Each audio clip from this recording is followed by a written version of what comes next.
My dear brothers and sisters in Christ,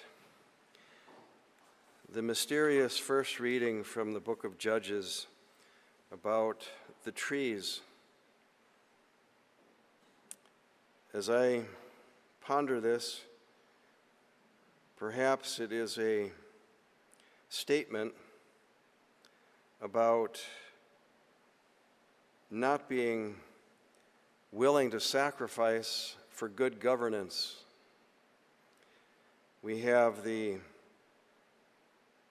parable, as it were, about each of the trees deferring because of wanting to enjoy the fruits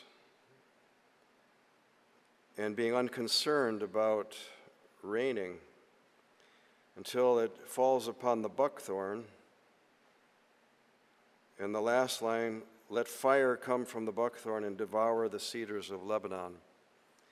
It certainly applies to our own day, where we see our nation tottering because of bad, corrupt governance, bad, corrupt judges, bad, corrupt legislators,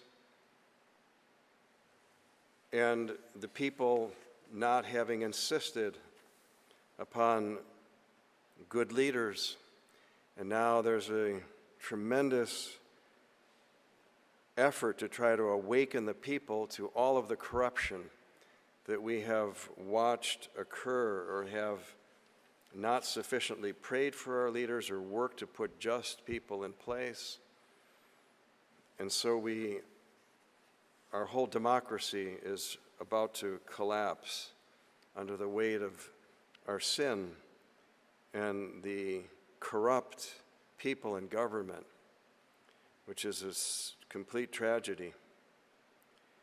And so we continue to pray for our nation, that we will be one nation under God.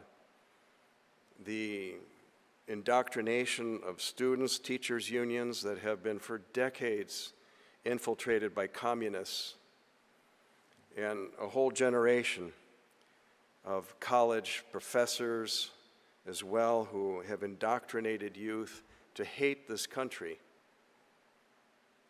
And meanwhile, people are falling off of planes in Afghanistan to get here. And they're running over our southern borders to come to this country that the schools are trying to teach the children that we should hate this country, and it's been so unjust. Complete lies, demonic lies, to take down a nation.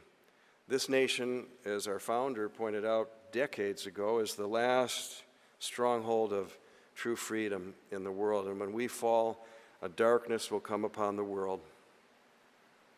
And so that first reading reminds us, you might say, of the situation we're facing. But we move to the responsorial psalm, and when I look at this, I see St. Joseph represented. O Lord, in your strength, the king is glad, Joseph being of the house of David, in the line of the king of David. In your victory, how greatly he rejoices. He rejoices in the King of Kings, that he was chosen to be the virgin father of in the mystery of the Holy Family. You have granted him his heart's desire. You welcomed him with goodly blessings. You placed on his head a crown of pure gold. He asked life of you. You gave him length of days forever and ever. Joseph being our patron of our universal church. Great is his glory in your victory. The glory of Joseph and the victory of his divine Son and the mystery of the Holy Family. Majesty and splendor you conferred upon him. You made him a blessing forever. You gladdened him with the joy of your face. What a wonderful meditation, Joseph holding the King of Kings as an infant in his arms and continuing to try to help us put all our faith and trust in him. And then we move to the gospel, and we have this parable that's all about the merciful landowner who is concerned about every laborer. He wants everyone to take active part in his vineyard, in building his kingdom. And so from the earliest morning throughout the day, he keeps calling. And it's his mercy that wants to employ everyone. He wants no one to be idle. He wants everyone to be involved in this great work of building up the vineyard or building up his kingdom, so that someday he can reward each one of us.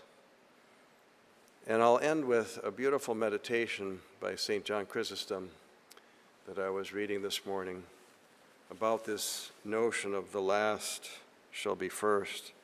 The man at the 11th hour, the last shall be first. What did that criminal do that he received a share in the